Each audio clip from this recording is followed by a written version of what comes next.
Coach, y'all had a good measure of success last year, and just wondering what that's done to catapult you into the offseason and kind of try to capitalize on the feel-good moments. Oh, well, it's really raised the excitement about football again in Seymour. After this season, we had our new player meeting. We had about 10 or 15 kids that didn't play the year before come out. Some kids who've never played football before, and some kids who hadn't played since youth league. So that was nice to see. We're up to about 80 kids on our roster, which out of a school that has about 920, and we have a great turnout. And in the community, the excitement about football is high again. We just had our youth camp this week, and we had 110 kids show up. So it's really raised the excitement about football, and with our kids, last year they were kind of hoping to win or thought they could win some games. So now they're coming into the season expecting to win some games. So that that positive attitude about competing and things like that, it's carried over very nicely. Do a lot of starters come back?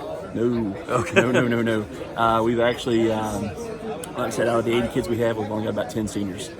Returning starters, we've got 2 on offense and 3 on defense. Okay. So we've got a lot of youth, a lot of inexperience, a lot of holes to fill. But our kids have been up to the challenge so far, and they're competing very hard to fill those spots. I know you don't want to heap any expectations or added pressure on any of those players, but has there been one or two that have really stood out that might catch some people by surprise? Like, hey, this kid's going to possibly be pretty good for us. Yeah, obviously we lost Brendan Harris, our tailback, last year, but we got 3 kids that we feel confident that can run the ball. Very different from Brendan. Brendan's about 245 pounds, Yeah. Powerhouse.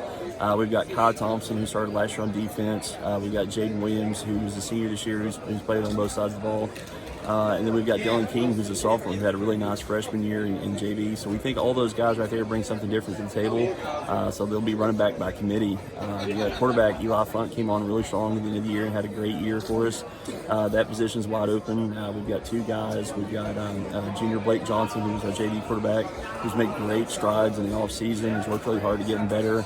We actually transitioned him from receiver into quarterback for that role. So like I said, he's come a long way. And then we got freshman Madden Guffey, who's going to be pushing for that starting spot. Both those guys have competed really hard this summer, but done it in a very positive way. They're great teammates with each other. They push each other, but they do it in a positive way. They help each other out along the way.